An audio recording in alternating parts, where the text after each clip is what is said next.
Hey, good afternoon, everybody. This is Amy Post with Advocacy and Hope.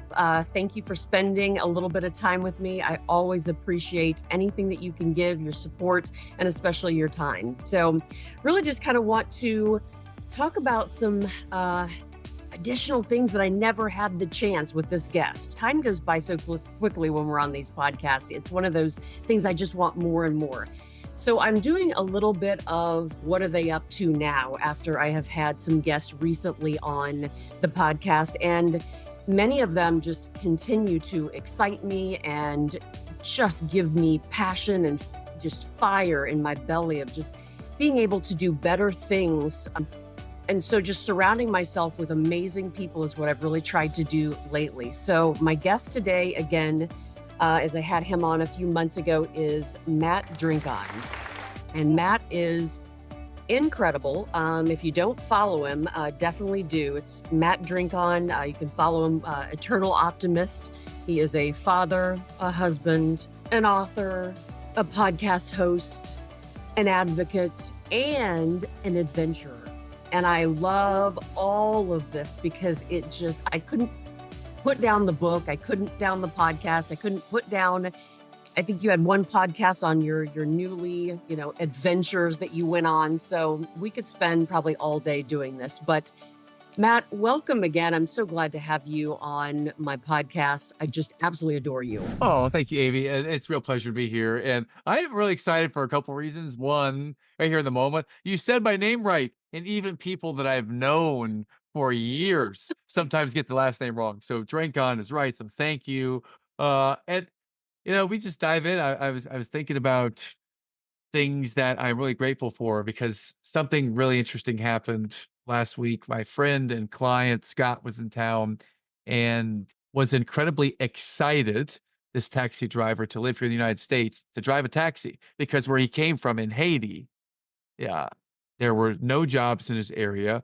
He was fearful for his life. He was extorted from the place he lived down there. So it was a very challenging situation. He comes here, and some people may have the lens that this is a less than type of job. And this particular taxi driver is the happiest guy. He was talking the entire ride over. He was there excited to have this job. And it just goes to show you, Amy, that, one person's trash, other one's treasure. One person it can take one thing and see it as like the worst thing in the world, and another can turn it upside down and say it's the best. So I just wanted to start off today with, I have hope. I have a, attitude of gratitude, and you inspired that in me. So I just wanted to share that to start, that, the lens today is one of hope. The lens is one of, just being grateful for where we're at. So yeah, Mhm. that's where I want to start. Absolutely. I think that is tremendous. Great place to start. I think everybody just needs to listen to that, record it, play it every single morning when they get up, just to give that brain some positive energy. And if that's one thing that I could ask the audience to do, just literally record that and just play Matt every single Yeah. morning. Yeah. I like that. I mean, because the people always ask me, Matt, you always have this positive Mhm. smile, attitude. Did you ever have anything wrong? Everything ever hard for you? Yeah, there's a lot of stuff. And I tend to try to make the most or the best of it. Like recently, since we last spoke, a dear family member had a stroke and became blind. And this is someone who's up there in years, and that was a very challenging phone call / week leading into Christmas. That a dear person I've loved my entire life is suffering and struggling, and you never know what's going on in someone else's world. So some people may cloak it with a smile. Some people may genuinely just be depressed and be in a low spot. But wherever they are, I just want to offer some empathy and some patience and some gratitude, because we can get through it. And when we find a community like the one that you're creating and the one you have, it makes it so much. I wouldn't say it makes it less painful. It just simply makes it easier or better to know that other people have overcome, other people are enduring, and we can do it together as a community. All right, 'cause I leaned on my family and some friends in my front row dad community pretty heavily when, this happened in my family, right? So, yeah, that's one thing that's happened since the last time that we spoke, and, there's others. There's cool stuff. There's a book launched, right? So March 8th, yeah, there. Oh, it is. Oh, that's fantastic. Thank you. Yeah, the Eternal Yes. Optimist, Never Too Yep. Late. Yeah. Yes, here it is. I put out a little video. I'll be putting my review as soon as I get through absolutely the last pages, but I put out a great little video on Facebook. I need to actually send that to you. And I'm not sure if you saw it, but the book is just it's wonderful. It touches my heart. It makes me smile every time I see it. It's just about being able to be around people that are optimistic. And, through everything that I think everyone goes through, whatever challenge it is. I mean, we all go through hard challenges. We're all just handed something different and we can't control it. We can't control that situation, but we can control how we perceive it and the lens that we look at it through. And I think whenever you get there, that's when you get there. I mean, it took me a really long time to get there. Maybe it doesn't take others that long, but man, I wish I would have known certain things, way back as I was going through all my struggles. But you know what? I'm here. You're here. I think, my hope for others is just really surround yourself with optimistic, positive people holding you accountable, being there for you, and just being a true friend. Mhm. Well, thank you. And the lens is so important, and trying to have other people around you is so important. And an example, I think we talked off camera that I have a birthday coming up. We're recording on a nice Thursday, April 11th. My birthday is on April 13th, 47 Mhm. years of age. And for the first time in my life ever, 3 weeks ago, I went camping and stayed outside in a tent for the first time. Mhm. And why is that important today? Well, I was so jacked up for this experience. My attitude was set on this is going to be amazing. I'm a little bit nervous, but it's going to be awesome. And then the weather forecast changed 2 days before to a low of 40 degrees, a high of 60 degrees, pouring down rain the entire time in the Great Smoky Mountains National Forest. And so I went out there at 45 degrees, pouring down rain for like 12 straight hours. And some would have viewed that as a dampering effect on their trip. And I was like, man, I am so grateful to be here. This is a new experience for me. I'm disease free and healthy and alive. Cold family who is going through some tough stuff with their health. There's still to be optimistic. There's still a lens that we can lean into. So I wanted to that's always been meaningful. Is this my go to is when things are happening that's really hard in life. I've like every human out there, I can get down on myself from time to time and be sad and be depressed, and leaning into my people, leaning into this attitude of if there's something that's hard that's happening, then God is giving this to me to test me and to offer me a chance to serve in some way. Just got to figure out how. Yeah. Yeah. And God's not going to leave you in those difficult places. And I think with the group of individuals that you were with, none of them were going to leave you in a difficult situation either. But as I listened to it, I mean, I remember those moments I was like, oh, ooh, whoa. Like, I was like, Yes. well, enduring a lot of stuff. But to hear you say that you could still, be extremely positive about it and look at it as a new experience, I think is truly, I mean, that has such a testament, about you and who you are and just your thought process. And I think that if we can each do that each and every day and have those surrounded around us, whatever it might be, to have those reminders, a community, sticky notes. I'm a sticky note queen, just, cheerleader, whatever. I think it's Yes. so your trip sounded actually, it really did. Yeah, it was pretty cool, and what it led to after that, I'd never done this before, keep in mind, and all the equipment I have is borrowed. So I'm getting ready to give the equipment back, and it's spring break here for the kids, so they go to the in-laws for a week. And now all of a sudden, my wife and I, Julie, we're here by ourselves, and we decided to go camping. Like literally, we just grabbed this tent, we went camping. It was 80 degrees, it was 59 at night, no rain, so it was like ideal conditions. And we went and tried it. So 2 camping trips in a short period of time, just trying to embrace this experience. And it makes me wonder, what other things sometimes am I missing if I always keep my lens on, Mhm. what's hard or what's challenging. There could be some beauty right in front of me I don't even see because I'm so focused on the hard stuff. All right. And I think that's important, knowing story and knowing that just the story I've shared with family member that had a stroke recently, and caring for them, that we can look at the painful stuff, we can look at the health challenges, we can look at the things that are out of our control. Well, we can't control Mhm. that, right?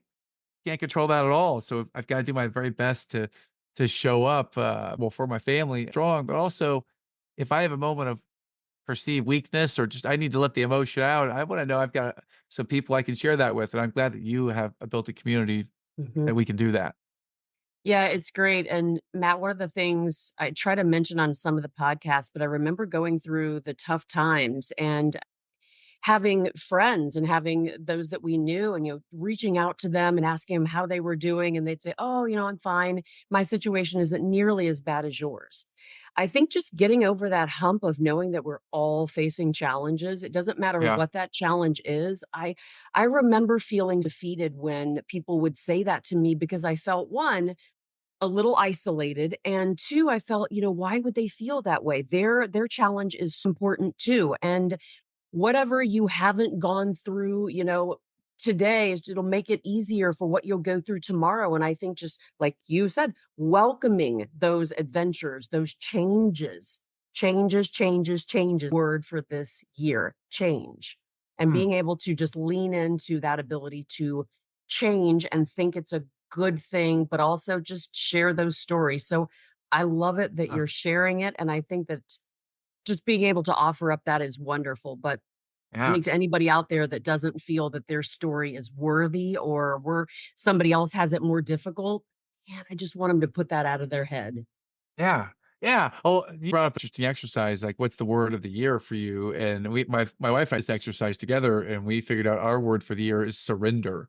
And we read that Michael Singer book near the end of last year, the Surrender Experiment, Mhm, and kind of to the flow that God puts into your life, whatever the flow of the universe offers you, surrender to that. That doesn't mean be a victim to it. That doesn't mean just sit back and let everything run all over you. It means that sometimes things out of your control happen. And when they do, how you might respond, just let that flow through you, could mhm, be very telling. For example, I love that my friends and we did a in November.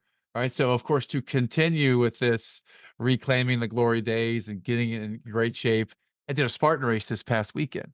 First one ever. All right, turning 47 here soon. I'll get my friend group of 42 to 52-year-old friends, and the seven of us go out to do a Spartan race.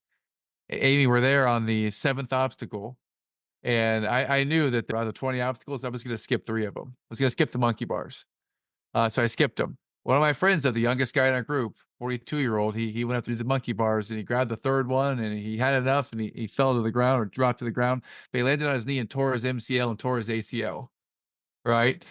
So what could be a really poor situation is that happened. But talking to this guy, mhm, and he is sharing with me, his name's Tom. He is sharing with me that he's enthusiastic because he can model for his kids, how to recover and just not lose it, not just be bitter and angry. I mean, a real true eternal optimist, someone that could take a tough situation and turn it on on its side and model for their family and model for themselves. Yeah, so just mhm, one more example of how do you deal when stuff hits the fan? Who yeah, shows up? Like, you've come mhm. face to face with this over time for a long time now, right? So I'm wondering, what happens with you now when the stuff hits the fan and when a challenging scenario comes up? Like, what is your mental process or what's your heart inform you to do when the stuff's hard for you, Amy? Yeah, great question. I have a much better ability to see things in a different perspective because I have Yeah, looked back at the past with a different lens. I've been able to realize that some things were just completely out of my control, and I know that things moving forward could be out of my control. But I have a much sense on several pillars, like you and I were talking yeah, before we and just it's amazing how once you hit those difficult challenges, the next challenges aren't nearly as hard. I mean, sometimes we get the really early, and I encourage I just be like, come on, let's just get those hard challenges out of the way, learn from them, learn from that failure, get back up, whatever it might be, and then be able to move forward and look at it in a different perspective. But it's once again, it's having that optimistic eye, that ability to mhm, see something positive, but learning from your mistakes and moving forward. I think if you can't learn from your mistakes, it's really not going to help you with challenges moving forward. And that's something that I pay very, very close attention to is ensuring of those things that I did incorrectly, or maybe not as well as I wanted to, or maybe I didn't listen to my intuition and I knew it was right. So, and Mhm. I journal a lot, and I'm writing the second book now, and just I pay very close attention to my emotions and my actions and how they affect me and how they affect other people around me. And I'm just very in tune with that. So that Yeah. all has really helped me really look forward into what is next. Yeah, I like the emotions. There used to be a real triggering event for me that when my daughter would yell or when my daughter would be maybe a little bit aggressive towards one of my other daughters, I would get up and I'd raise Mhm. the voice and I would get to try to control this mode as a dad and now one thing my wife and I are doing is that whenever she raises her voice or gets upset or aggressive towards her younger sister, we just pause and we model a more cool, calm energy.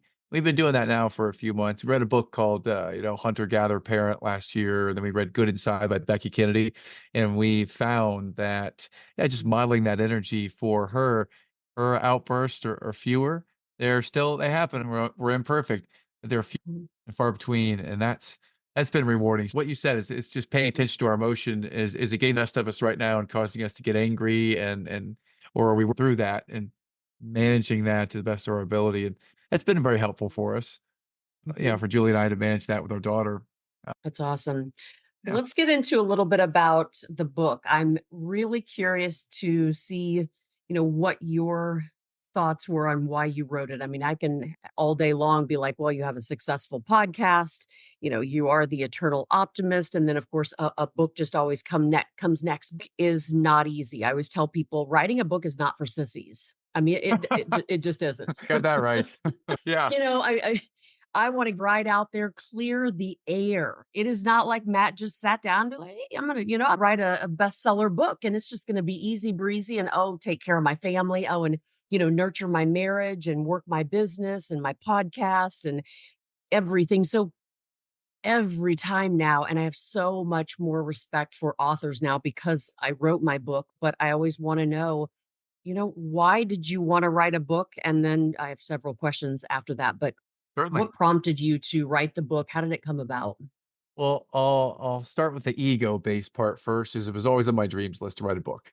Okay. All right, but for the part of me that is past this place of, oh, just write a book to write a book. There's a real reason I Mhm, wanted to serve people with this book, Amy, and mhm. it's because I feel there are a lot of people out there that are just like me and you that are, ambitious, hard charging, maybe Yeah. what might identify as overachiever. Mhm, People have done really well in anything they've ever tried, and then they get to a point where they want to share that with other people. And I think that the part that I wanted to share is something a lot of people are suffering in silence with, and a lot of people may have like a blind spot. They don't even realize that they show up this way. So if you read the book and mhm, and you'll find in the book that there's a main character named Patrick. That character is modeled after me. And this is actually a creative nonfiction true story. So everything in the book has happened in some way, shape, or form. Now, I changed the name and I changed the locations to protect privacy for people out there. But it's a creative nonfiction story, and mhm. first of all, if you've read the book and you're thinking, wait a second, that's you, Matt? I can't believe that because I hate that character. Yes, the character may not come off as the friendliest, nicest person in the universe. Keep in mind, you're reading the book through the lens of someone who is highly self critical, someone who might be very judgmental towards themselves and judgmental towards the closest people to them in their entire world. Yeah. Right? And how many times out there, dear listener, are we that, whether we realize it or not?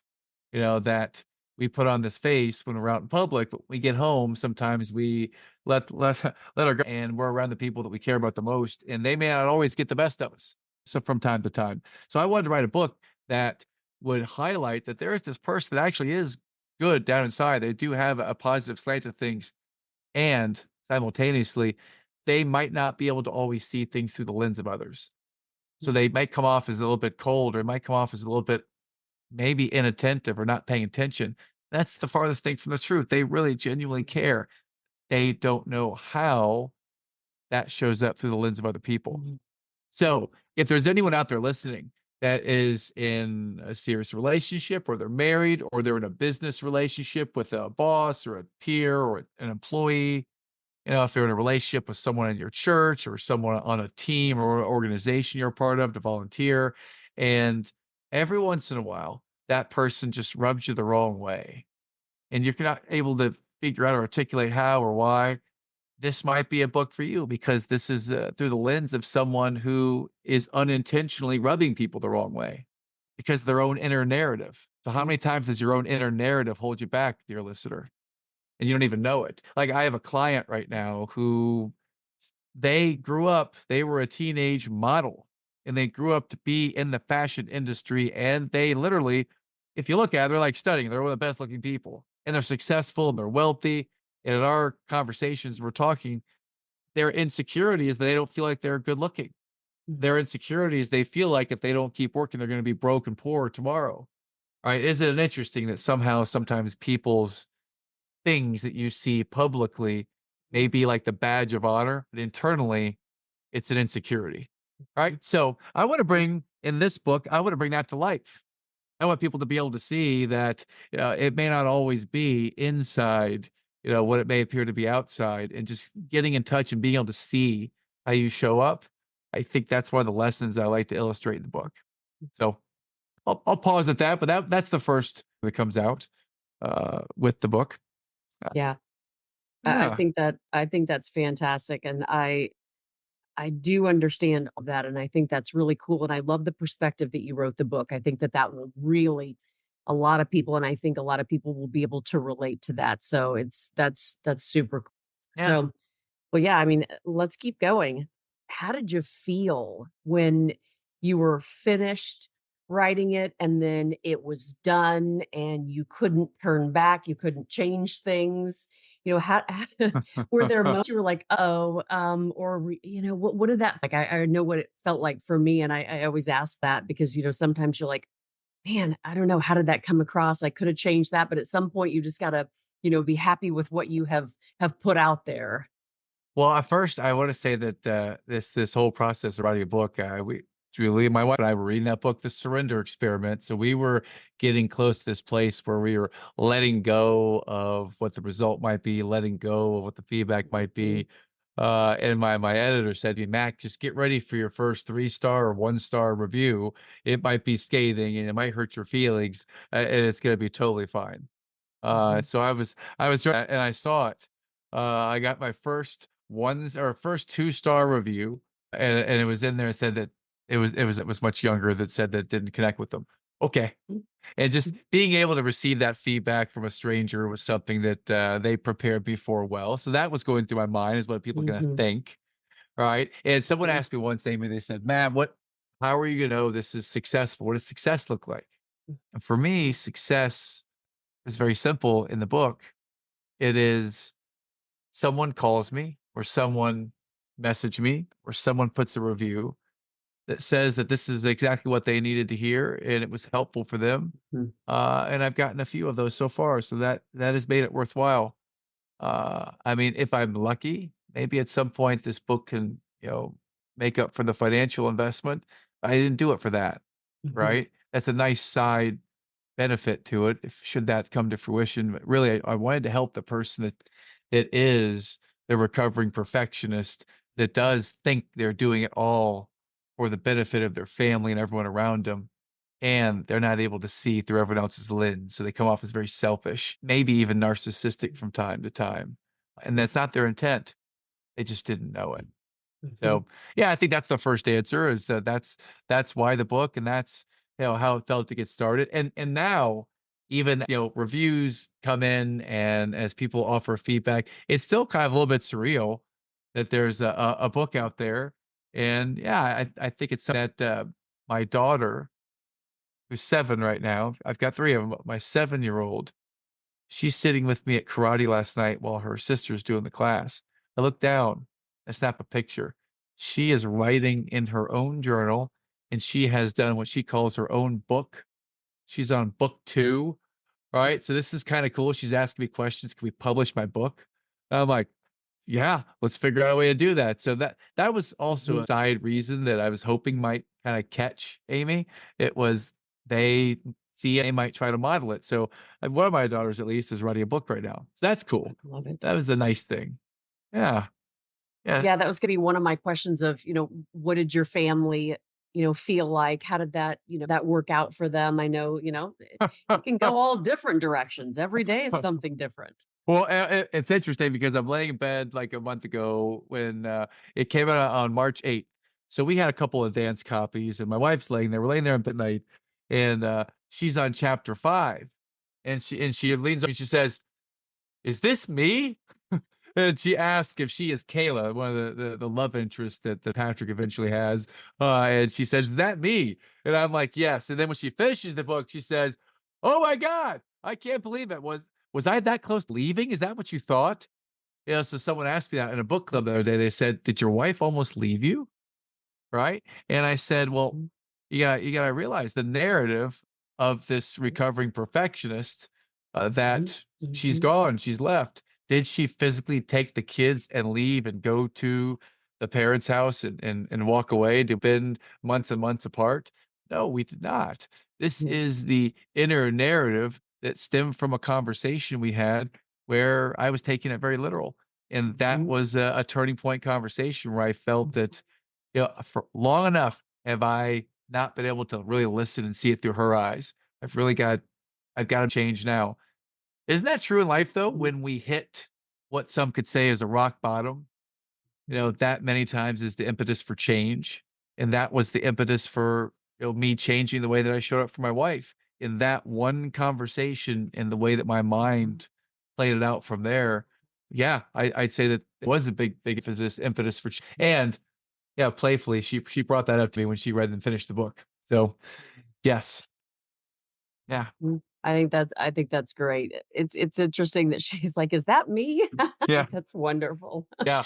Oh. One of the coolest parts about writing the book, I mean, there's so many different to write a book out there, but one of the things I wanted to make sure I did is I wanted to make sure that I honored all the people that have helped me on the journey. Mhm, Alright, so one of the things that, mhm, people have said, this is not what I expected, is that I put, a number of people in the, special thanks section in the beginning, and then a number of endorsements, in the back from people that I wanted to thank and who wanted to honor me and share in the book, and, so that was something very intentional. We were talking about how you were spending some time with one of your friends, Amber Vilhauer recently, and, mhm, yeah, Amber's on page 3 of the book, right next to another friend mhm, of ours, Justin, mhm. Yeah. who's actually mentioned and endorsing it on the cover. So yeah, it's something I want to honor those people that made a real impact in my life. The people I've leaned into when I needed some hope and some Mhm, perspective, like we all do. The people I leaned into when I felt like keeping it inside, like a lot of strong-minded men who are my age, who grew up in an environment, don't really share your feelings, right? You kinda keep it to yourself and work through it. Well, that was the way that I thought about it for a long time, and these people, that I name in the book are people that have had a great impact, have had an amazing impact, so, yeah. yeah, Thank you I for think giving me the chance to talk about it today. I'm certainly excited to. yeah, I really wanted to just dive in and talk about it. It was interesting because one of the first things that I did when I received the book is I flipped it over to the back, and I remember reading Dr. Kelly Flanagan's kind of words that just I think I've read it, I don't know, probably 10 or 15 times, and every time I read those words from Kelly, it just seems as though I think of something different, but for those that don't have the book, you gotta grab the book, definitely grab it, it's on Amazon, and flip it to back because this is one of the things that really kind of hit me. It says, "Optimism can be our most powerful mindset, but it can also become our biggest blind spot if we use it to avoid the deep realities of life."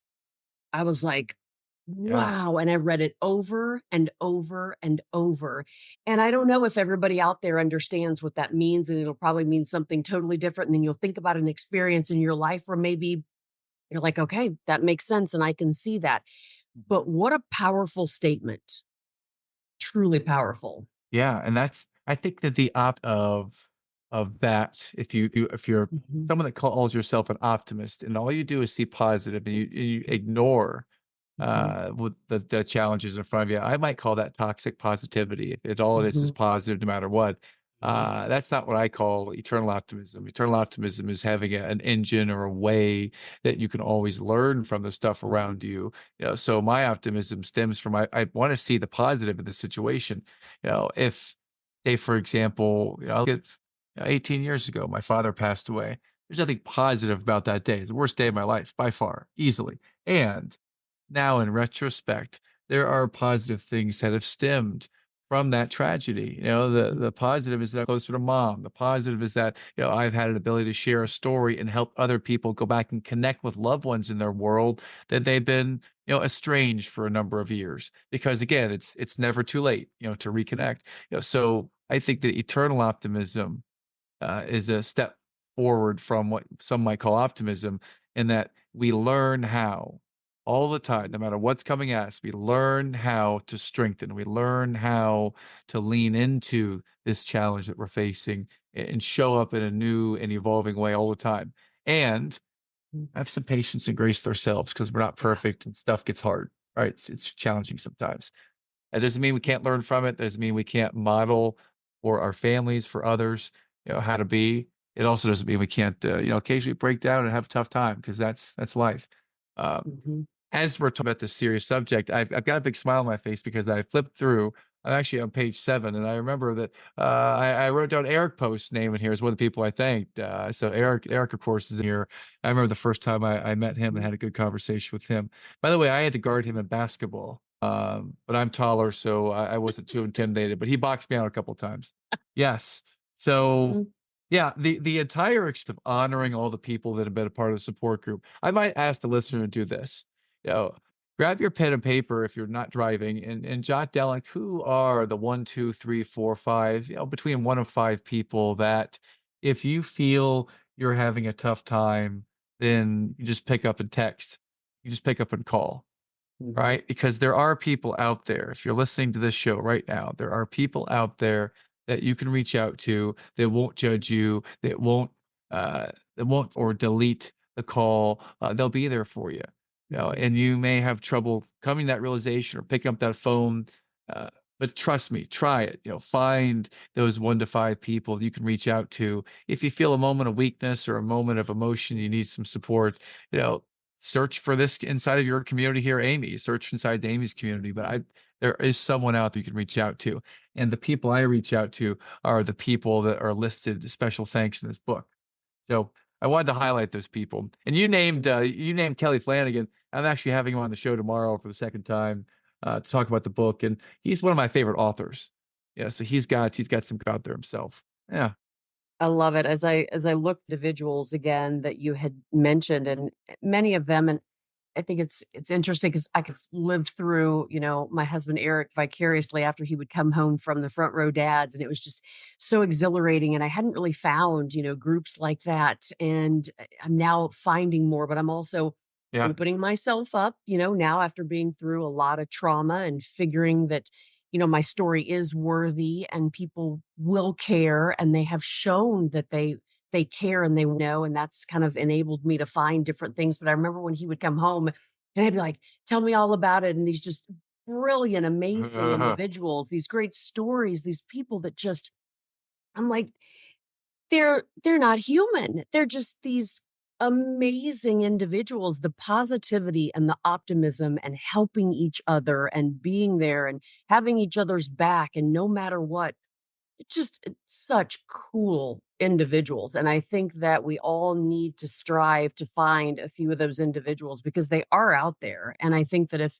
I agree with you, if you're in a tough spot and you don't feel that you have, somebody to lean on, I mean, man, that is the time to just be leaning in even more and really trying to find that person. And if you don't think that the person will respond, I know nowadays we can reach out on our phone so much, but people will, reach back. It's Mhm. great, but surrounded with those kind of individuals and being optimistic, and we try to raise our kids that way. My daughter's 13, my son's almost 17, and my son's one of his friends' mother actually reached out to me recently and just thanked us so much for how kind and sweet my son Zach was for, Nice. just really being there for her son. And he was having some difficulties and anxiety and stress, and, just being thanked to know that your child has a good heart and not judging people, and just you never know what the next person beside you is going through. You have no idea. And if they lash out at somebody, there's got to be on and really digging deep versus judging those individuals. And I think I'm on a mission this year for change Yeah. and to just really try to make sure that we're all wrapping our arms around each other and uplifting each other and never judging that next person, because I will tell you that person probably has it even worse than you think you do. Yes, and you said something that kind of inspired me here. I'm gonna write it down. You said you're on a mission for change, and it makes me Mhm, wonder, what is the thing in my life right now? What's my mission for change about? So if there's something that you, dear listener, or something that I or Amy, if we're talking about change, what is something that we like to change, or what's an attitude mhm, that we like to change? So I like that you're talking about the mission for change. What it brings up me is I'm thinking about uh, of all these pro dads that we go on. It's it takes a village, takes an army, right, to raise this mhm, particular named Matt. You see a number of people know me. They see the smile, they see the positivity, and they wonder, is that always like mhm, that? And I like to think it mostly is that. That does not perfect, and it does not mean it's without mhm, pain. And this particular group of people, the front row dads, has been a great source for me to work through a lot of that. I didn't know how to do this just as little as 3 years ago, Amy. I joined a group. I called it with a friend of mine, front row dads. We called it From Anger to Acceptance. mhm. Right? There's Yeah. some people that had some built up compartmentalized emotion over time that they need to deal with Mhm, and let go of, and I was one of them. So I started this with several other men, and here we are 3 years later. We don't call it that anymore. None of us are angry anymore. Now we call it the Acceptance Squad.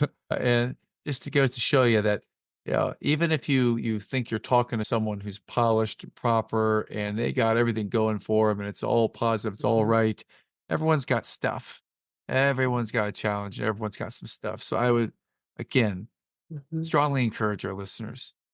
If you ever need a shoulder to cry on or a listening ear, then reach out to Amy or reach out to me, and let's have a conversation. You'll find nothing but love and support and just judgment free acceptance mhm, from people who are also on this journey together. So mhm.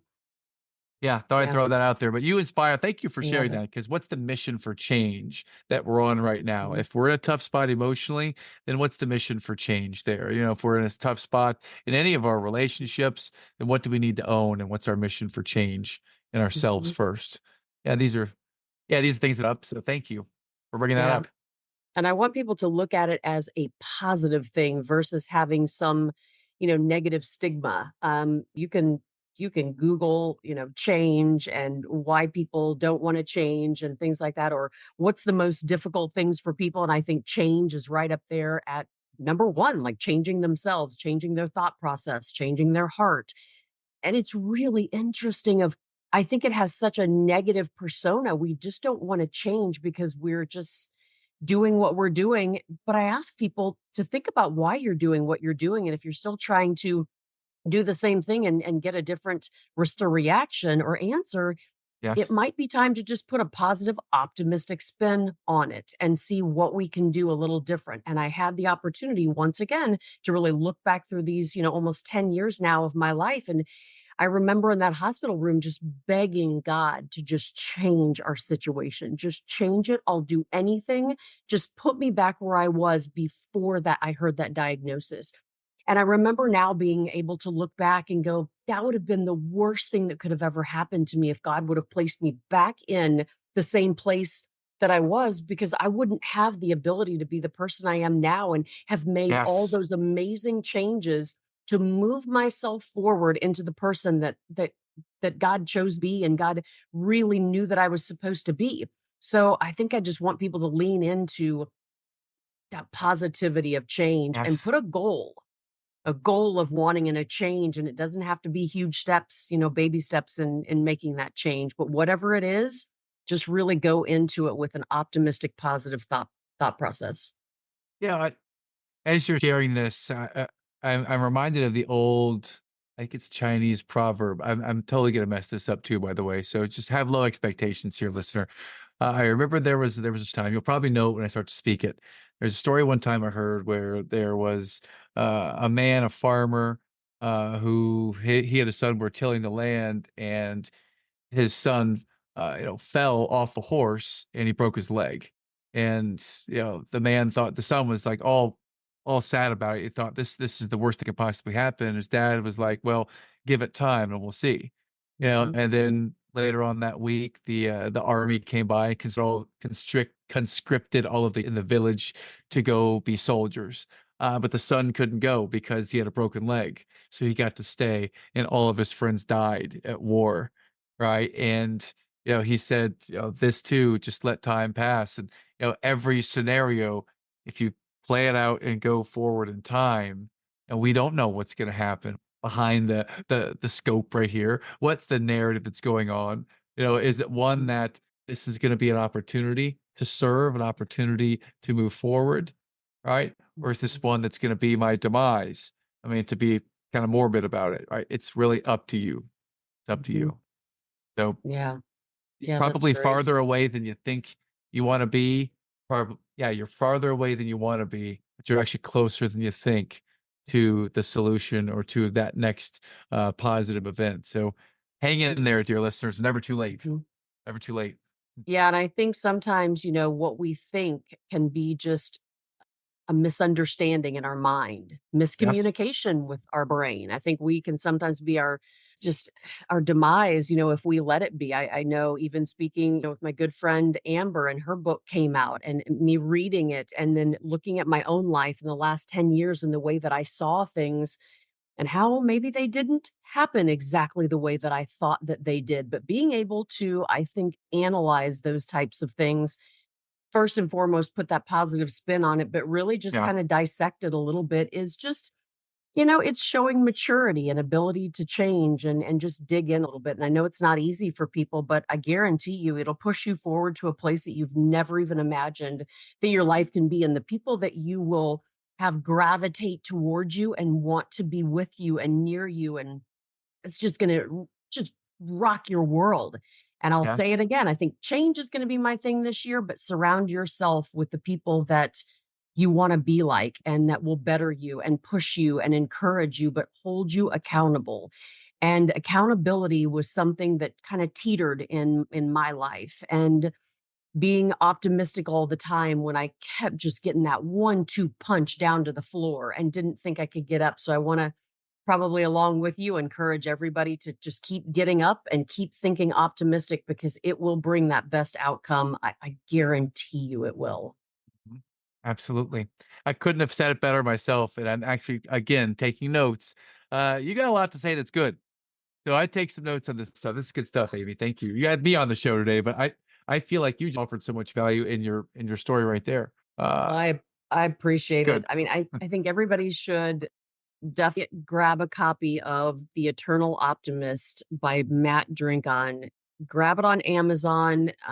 Definitely give it a read. You don't want to miss out on this opportunity. I think it'll put a smile on your face. It'll be something that then you could give to somebody else. Gift it to somebody else. Do something great for somebody else. If you want to take a gander, but if you find somebody that really needs some optimism, or this might be something that would really change their life today, I think the best thing that you could do is give a book like this. And the most successful people in the world consume as much as they possibly can by reading. So I always tell, my kids, don't take the easy route. Pick up a book and read it. Read every single book that you possibly can, but start with something that is just going to really uplift you. So, I mean, I love this. And I know we're coming kind of the end of our time. Is there anything else that you want to share? Any other, best success stories, or what you best took away from this? I think you shared so many great things, but I want to give you a chance to say anything else.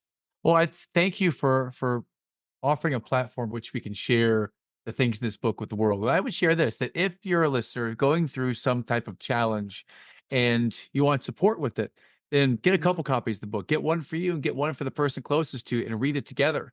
Because it's something that if you feel there's something challenging going on, then you might not be the only one. And it may be tough to do it by yourself. So do it with your significant other. Read the book together. Make it part of your book club. There are lessons here that can transcend and be part of your family, be part of your business, be part of your church family, be part of, the advocacy group. There are lessons that you can learn with each other, and it's good to have a partner. So get multiple copies of it and share it with people you know. And I, yeah, I think that's it. I love that because I guarantee be thinking also the other person can really kind of shine some clarity on it as well and hold you accountable and bounce ideas off of. I love that. I think that is the greatest thing. I think everybody should grab 2 copies, just start reading it and see what happens to your life. Awesome. All right. So that you are talking to someone, I know when we talked our first time, and I think we've had what three podcasts now together total. You're always talking about, what are the best you're reading right now. So otherwise than Matt's book right here, what other great you think or something that you'd like to share today? Wow. Okay. Well, since we're going to dive right into, I'll tell you this: that the business book I'm reading right now for the third time is "Scaling Up" by Vern Harnish. The Rockefeller Habits checklist, the 10 habits on here is something I Mm, use in business coaching. So I'm loving on that. I just finished reading this book right here by Rich Froning called First. He is the man who won the CrossFit Games 3 times in a row about a decade ago. mhm, He talks about everything that challenged his faith on the way to winning the CrossFit Games. He had some deaths in the family with people close to him, so this has been a pretty good book. And then I think the last book, it's a little bit out of reach right now, but I'm reading a book from Dr. Kelly Flanagan. It's coming on my show again tomorrow. I'm rereading his book called Lovable, mhm. which is, in my opinion, one of the best books about how to learn to love yourself and be able to be in a place where you can be loved. So good books around. I love to go on the rabbit hole one day on a book nerd tour because there's hundreds of them behind me, but those are the three that are right around me Mhm. right now. I love it. I see all your great books behind you. I'm envious. I have several behind me and I read them over and over again. And I pick something up new every single time I reread those great Mhm. books. So I appreciate it. Well, Matt, thank you so much for, being on the podcast. It was such a pleasure talking to you again today and just really seeing where your life is going. And I love that we're able to share this and share your book with the audience. Any last thoughts? Thank you. Appreciate you all, dear listener. Remember, it's never too late. Reach out to someone. We're here for you. And thank you. That's great. All right, everybody. Thank you so much for listening to Advocacy and Hope. And just want to let you know that, there's always hope and you're not alone. So please reach out. Don't hesitate. I'm a message away. You can look me up on my website at amypost.com. Definitely just, you're not alone. We appreciate you so much. And we'll see you next time. Thanks.